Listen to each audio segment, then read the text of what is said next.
Ruben, you looked frustrated during many moments in the match. What frustrated you the most about the performance? No, it was. I think we can do better, but we are putting the effort. So that is the most important thing for me. I think in some moments we did well, especially in the beginning of the game, and I felt that after the goal, we were thinking about the result, just the result. And this team needs to win games, so we need to focus on the performance, what we need to do. Because if we think about the results, we forget to do the normal things. So that was my feeling. We were okay until the goal. We scored a goal, and we should do the opposite. So have more possessions, push more the opponent, and I think we were not smart in that moment.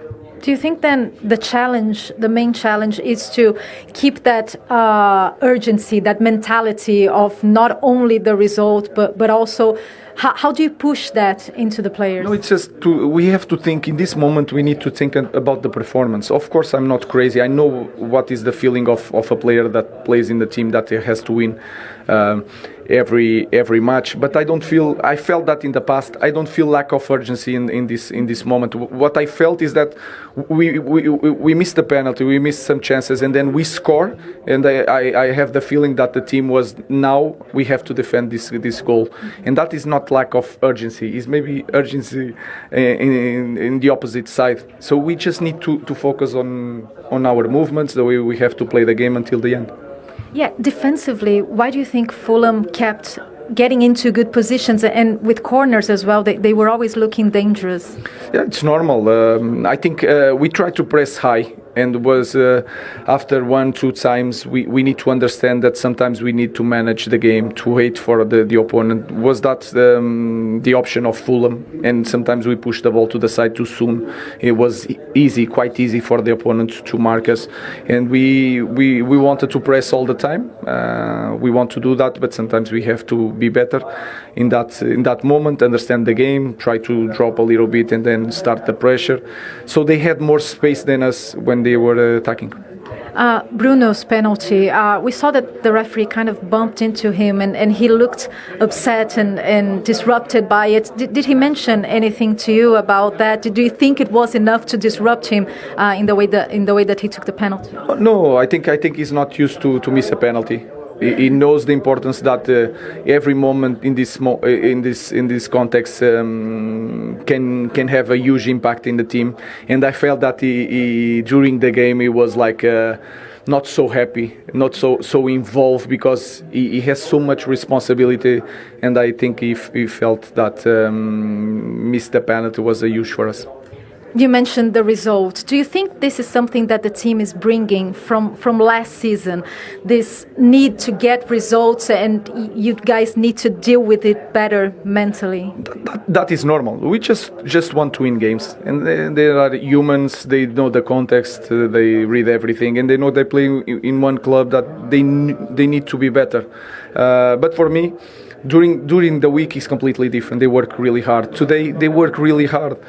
Sometimes not in the good way, but they work. So with that I can work, and with that I'm really confident that we are going to get many wins. Thank you, Ruben. Thank you.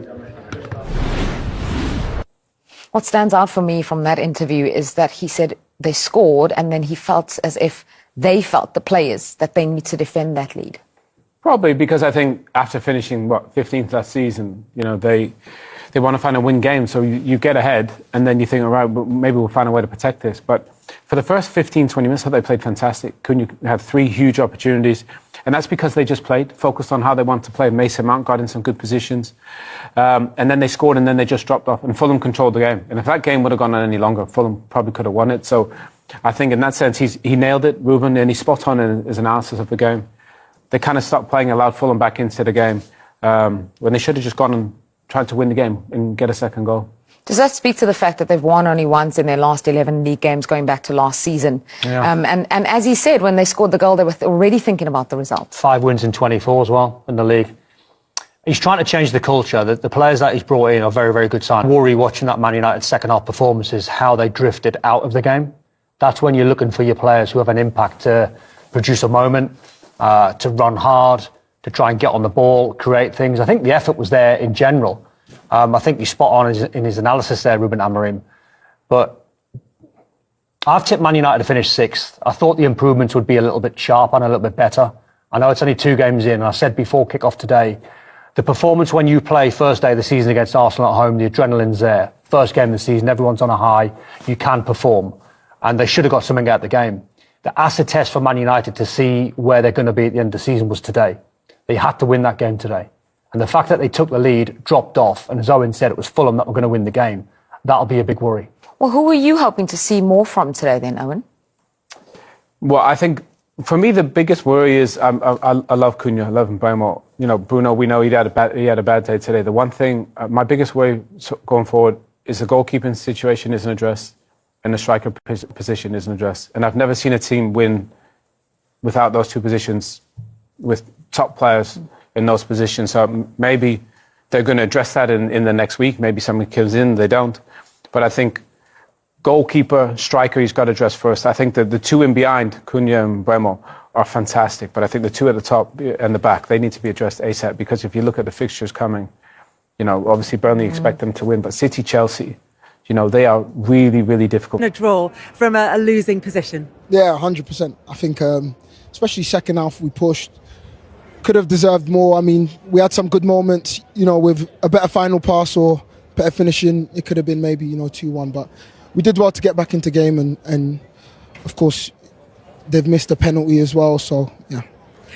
Talking of the penalty, because you were right at the centre of a lot of the decisions that were made today. Let's start with the penalty one, because if we don't, you'll just be waiting for us to do it. Now, you think this might be a little harsh, but have you seen it yet? Yeah, I still think it's harsh. I understand why it's given. I think, you know, it's where my foot is.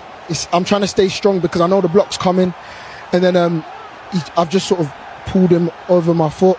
I think if my foot isn't there, but I mean, ref's got to protect us as well. I think I'm strong, you know, so it looks a bit more aggressive. If it's someone stronger, I don't think it looks as bad. But yeah, I mean, you've seen it given, you've seen it not. It's just one of them ones. Ashley, what did you think? As Calvin's friend. As his friend, definitely shouldn't have been a penalty. If I take my friend head off, then, you know, I'm not too sure. I think that it could go either way. We said it in the studio that, you know, at times referees will see it and give it. At times referees will not give it. You know, I think watching it in slow-mo like that, it looks worse. Everything looks worse slow-mo, doesn't it? Yeah, of course it Everything looks worse. Well, Ashley, we've actually got your half-time analysis. No, we haven't. It was a good one, it was. But look, from your point of view, Lewis, you know, they give away the penalty. There was also the incident behind with Luke Shaw, but obviously VAR can't go and look at that because it's not a penalty incident. There was a lot going on in that box, and that's something that referees have been asked to look at, especially this season. Yeah, that's the thing, you know, when you now playing with this new technology, you have to be aware that your hands, your whatever, your body, your position of your foot will have a situation to be looked at. So there is like definitely moments where you have to actually make sure that you're on the good side. It happens, as you said, sometimes it's go for you, sometimes it's not. So on those situations, you always think that whatever like you are using your hands, you're trying to avoid like too much contact or for too long, and that's what happened. So, unfortunately. Yeah, what's the briefing been on what those decisions are going to be? I mean, it's hard, you know. Sometimes when you feel the contact early, you go down and the ref can give you a foul. I mean, sometimes when you're in the game and the ball's there to be won, you're trying to get to the ball as quick as possible, and sometimes you've got to get the man out of the way. And I think there's a fine line between, you know, giving a foul away and getting away with it. And yeah, maybe there a bit more contact. On another day, maybe ref doesn't look at it, or I don't know. It's just one of them ones. We just as players have to try be clever. And I tried to communicate with the ref because I knew the block was coming. So I told him, you know, every corner, watch the blocks, and yeah, I mean, that's what happened when you're maybe like wrestling for a player who's weaker than you. Obviously, yeah. That's what happened. If it was a stronger centre forward, you can challenge. You know, I think it's someone similar to my size. I think, as I said before, it probably doesn't look as bad. Slow-mo, it's always going to look worse. Yeah. Always going to look worse. So, you know, I mean, it's something to learn for me and all the boys, and yeah, just be a bit more streetwise and smart with it. So a bit of relief then when the penalty was missed by Bruno Fernandes. I think, I say it's justice. And God had my back. So, yeah, I mean, I didn't think it was a pen and then he's missed it. So, it's sort of a let off. You see me put my fist up in the air with... It's a bit of relief, yeah. Yeah, I think it's interesting. Gary Neville pointed out in commentary that the ref kind of knocks Bruno Fernandes in the build up to the penalty, not obviously in his run up, but in the sort of time just before. Is that really something that can put a player off? I think that at the time, obviously, a penalty takers have got a routine that they like to go through. And when you're practicing it in training, you're not going to have a referee that's in the way that steps into it or bumps you out of the way. And I think Lou will know, as he's taken many penalties, that once you've got your routine and you go through that routine, you don't need anyone putting you off. You could say the referee's not really done a lot; he's only just touched him. But when you've got a routine and you go through it, and it's the way you take the penalties, then maybe it can put you off. And I think, to be honest, as soon as he's been touched by the referee, he's got anger inside him, and then I see the penalty going over like it did. You can tell that it's a problem. This is the type of reaction we have seen over the years. We complain about this overreaction, he's throwing his hands and all that. So those reactions where everyone is going to judge every movement, I think he put himself in a position. And when you miss, you obviously come back do punditry and say, oh, this is obviously something that has had an effect on him. So that's something that you need to work on. Calvin, as we said, you were at the centre of a lot of decisions today. The other one was there was an incident in the build-up to the goal. So it was Lenny Yoro's header. It came off Rodrigo Muniz in the end for Manchester United. There are two hands on your back here. I think it's the same as my one. It's a foul. Like he's pushed me and stopped me from getting to the ball. So I think when the ref looks back at it, they'll be disappointed. But yeah, I don't know. It's just can't say too much before I get a fine. Do you know what I mean? They said not enough force. Did you talk to him on the pitch? Come on, it's a foul. Everyone knows. You know how it is as a player. You know how it is when you got to jump and any little touch can put you off. And yeah, he's got two hands. How much force do you need? But yeah, on another day it works in our favour. But did you talk to the ref on the pitch? Yeah, I did. I told him. Obviously they've got a rule where only the captain can speak to him. I told my captain and he spoke to him, but they haven't checked it. So yeah. Did you ask him why he didn't check it? Yeah, I'm not really sure. Like, he weren't trying to speak to me. He was trying to speak to our captain, and he wouldn't speak to anyone else. So I was like, just make sure you check it. And I don't know. He's took a minute before he's given a goal. So maybe they have, maybe they haven't. But they are checking it. But like you said, they've come back and decided that there wasn't, as they say, enough force to. I mean, what do you want me to do? Like, decision? Jump on the floor? I mean, it's enough for me not to be able to win the ball, and I think it's an advantage to him. So it shouldn't have been it should have been disallowed. But do you think it's a similar level of force to the penalty that was given? Is that enough to disallow a goal? Is enough to overturn? Calvin's telling us how it felt to him. This is normal. This is how he felt during the game. His strength sometimes is an advantage, sometimes he is not, depending on the size. And there is, like, obviously in slow-mo is a bit less worse than what we've seen for the first penalty. So I will think that based on a moment where you have motion, you have speed and you have strength, it's always very hard for the referee to make the right decision. On this one, it's not as obvious, and that's why you get away with it.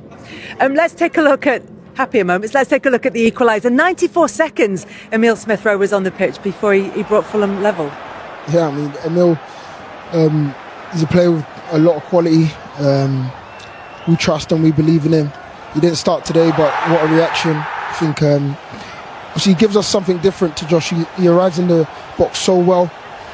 As you've seen there, he's arrived amazing and just got there in front of the keeper. And yeah, we're just happy with him, and hopefully he can keep building and getting more goals and big moments like that for us.